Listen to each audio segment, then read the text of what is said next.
गांधी की आंधी ऐसी चली है कि आप सीधे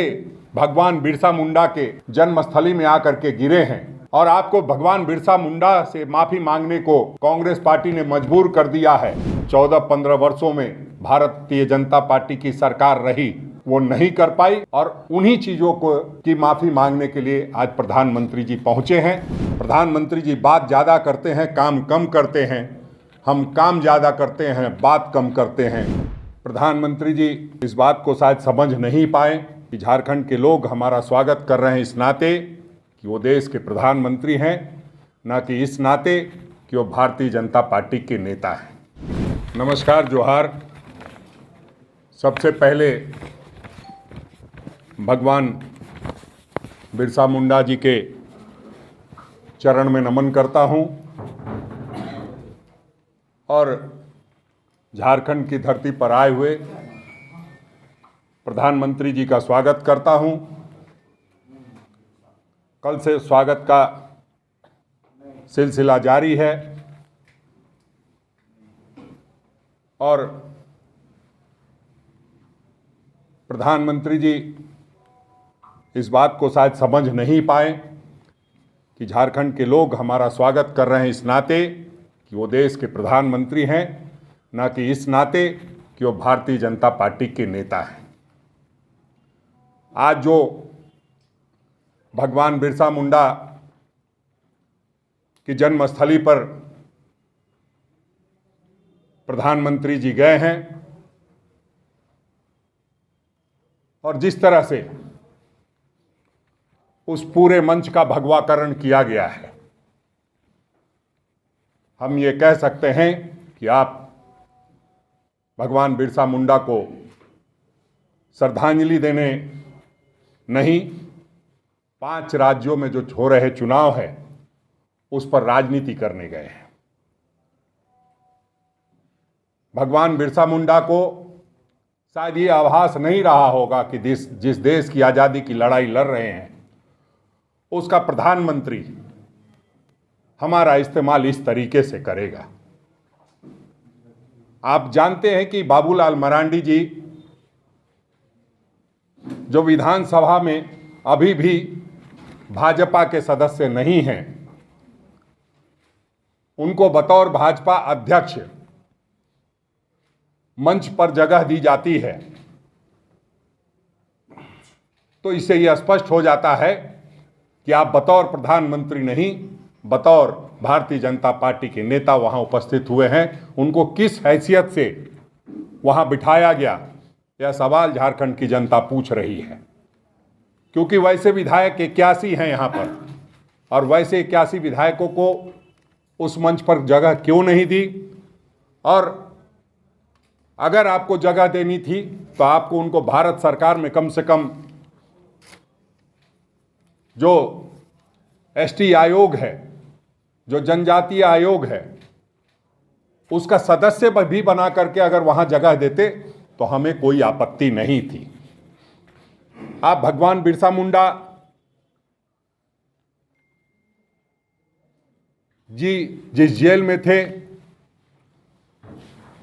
उस जेल में जाते हैं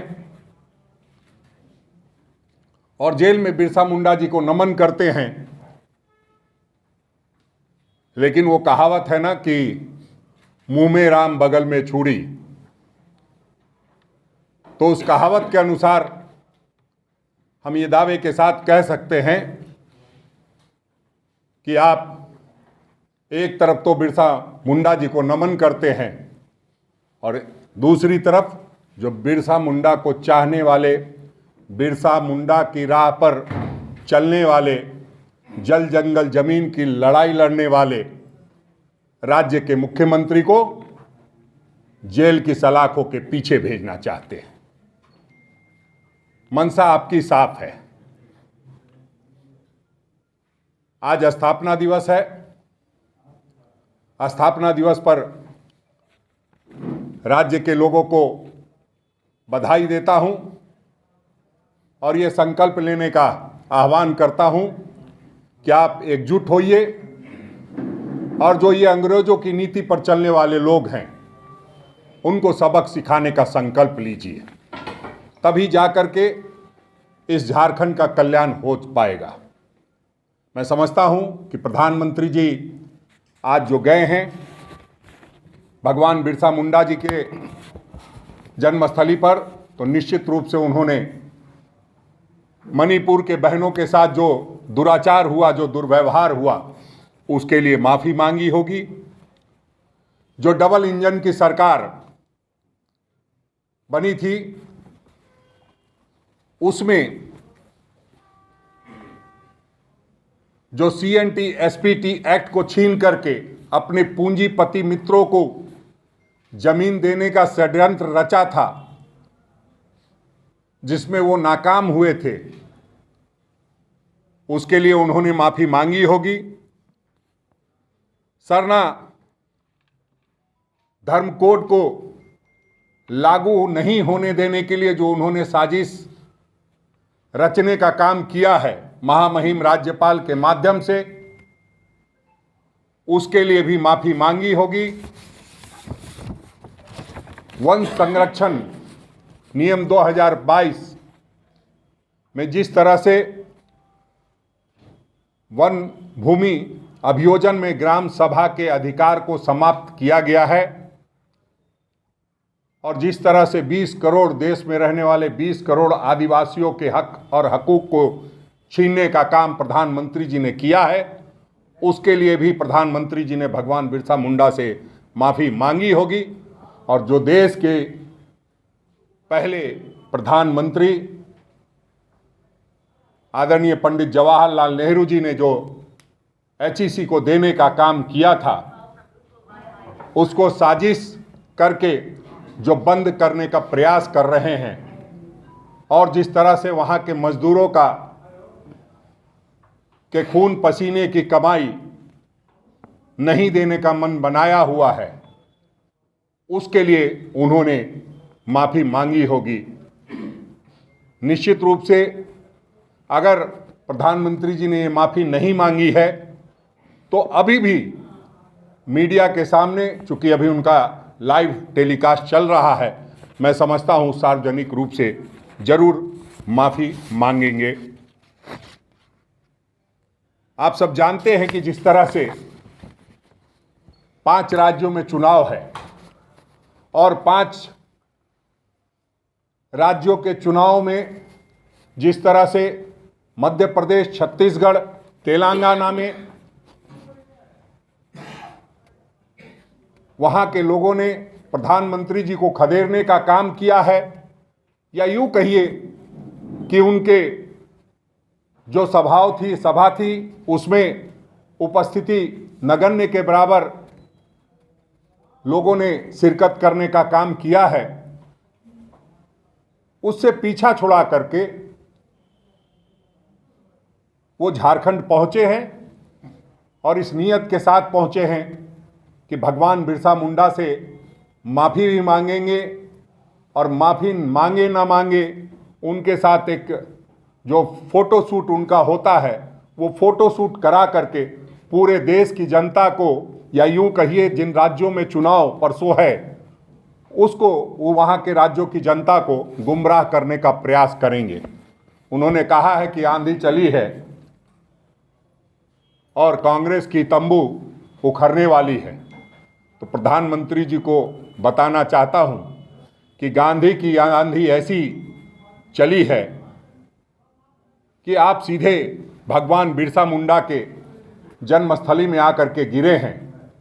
और आपको भगवान बिरसा मुंडा से माफ़ी मांगने को कांग्रेस पार्टी ने मजबूर कर दिया है। जिस तरह से 4 सालों में हमारी सरकार ने काम किया है, हम ये कह सकते हैं कि जो 14-15 वर्षों में भारतीय जनता पार्टी की सरकार रही वो नहीं कर पाई, और उन्हीं चीज़ों को की माफ़ी मांगने के लिए आज प्रधानमंत्री जी पहुँचे हैं। प्रधानमंत्री जी का फिर से एक बार स्वागत करते हुए ये प्रधानमंत्री जी से मांग करूंगा कि प्रधानमंत्री जी, हमारा जो मुआवजा का पैसा, हमारा जो रॉयल्टी का पैसा है 1,40,000 करोड़ रुपए, वो आप लौटाने का काम करें। और जो सरना धर्म कोड है, जो हमने पिछड़ों के आरक्षण के लिए विधेयक पारित करके भेजा है, जो मॉब लिंचिंग के कानून के लिए हमने विधेयक पारित करके भेजा है, उन सभी को ध्यान में रखते हुए जो राज्यपाल से काम होना है वो राज्यपाल से कराएं, और जो आपसे होना है, जब राज्यपाल से होकर के सरना धर्म कोड का मसला जाए तो आप उसको करने का काम करेंगे। हम समझते हैं कि प्रधानमंत्री जी बात ज़्यादा करते हैं, काम कम करते हैं। हम काम ज़्यादा करते हैं, बात कम करते हैं। और अब मैं अपने विधायक दल के नेता, ग्रामीण विकास मंत्री आदरणीय आलमगीर आलम साहब से आग्रह करूंगा